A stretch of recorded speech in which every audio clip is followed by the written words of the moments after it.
Well, good morning, Potter's House family. I'm here with another word from the Word for you for today. From Philippians, chapter 1, we're looking at where Paul is really giving his view on life and death as he is imprisoned when he's saying this for preaching the gospel.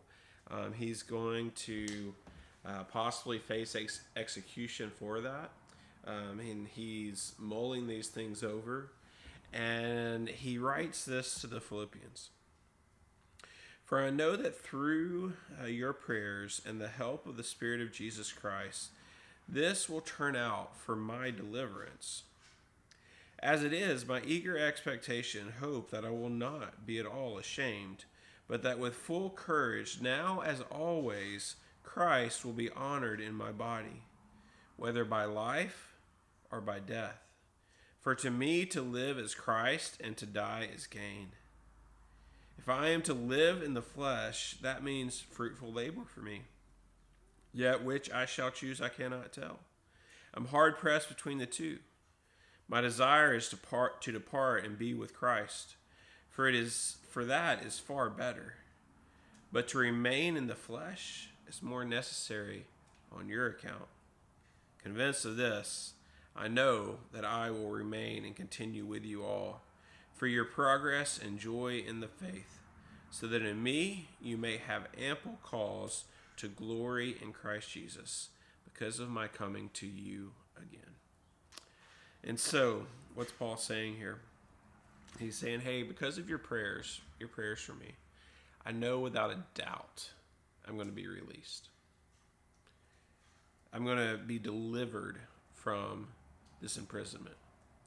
And so we would naturally think, oh, well, that, yes, 100%, that means he's going to be set free, he's going to be back with them. But Paul's rationale is much bigger. His rationale is that he's saying, hey, that might mean that I die.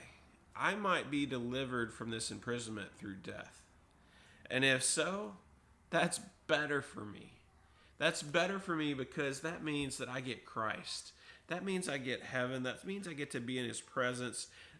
What an honor to die for Christ and to be with him. And actually, that's what Paul says that he would prefer. If it was up to him, he says, I think I probably would choose that. I would choose to leave this world with all of its problems behind. And I would just choose to have Jesus in the full. But he says, hey, I know this also to be true. That if I continue to live in this world, then that means I'm to live for Christ. That I'm to minister for him. That I'm to share his gospel with others. That I'm supposed to pour into other people like you Christians at Philippi. And it's for your benefit that I would stay here.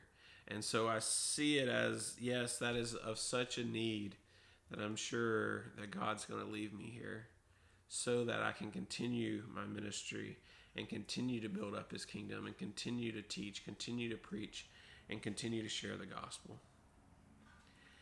And so I want to challenge us. Do we have that kind of mindset?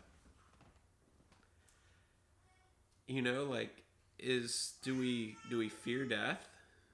I hope not. I don't want to have an awkward, weird affinity for it. Where look, I'm just longing to die. No, it's not like that. But it is saying look, I know even in death that I get Jesus. I'll leave behind all the problems of this world. All those are gone, and I can rejoice in that. That's something to look forward to. And so I can be encouraged by that. But I also know that God's in control over that. And as long as he leaves me here, then that's for a purpose. And that's to build up his kingdom. And that's to share the gospel with others. And so I want to encourage you today to just try to be challenged by Paul's mindset here. And see, what does that look like if I live my life in this way? If I live my life in the way where I viewed it as death isn't the end. It's not necessarily my goal, But it's not the end. It's not the worst thing. In fact, it kind of would be better in some ways to have Jesus.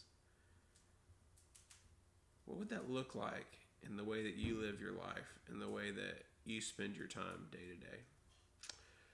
Well, this has been your word from the Word. Hope it's an encouragement to you. I will see you again tomorrow. Bye for now.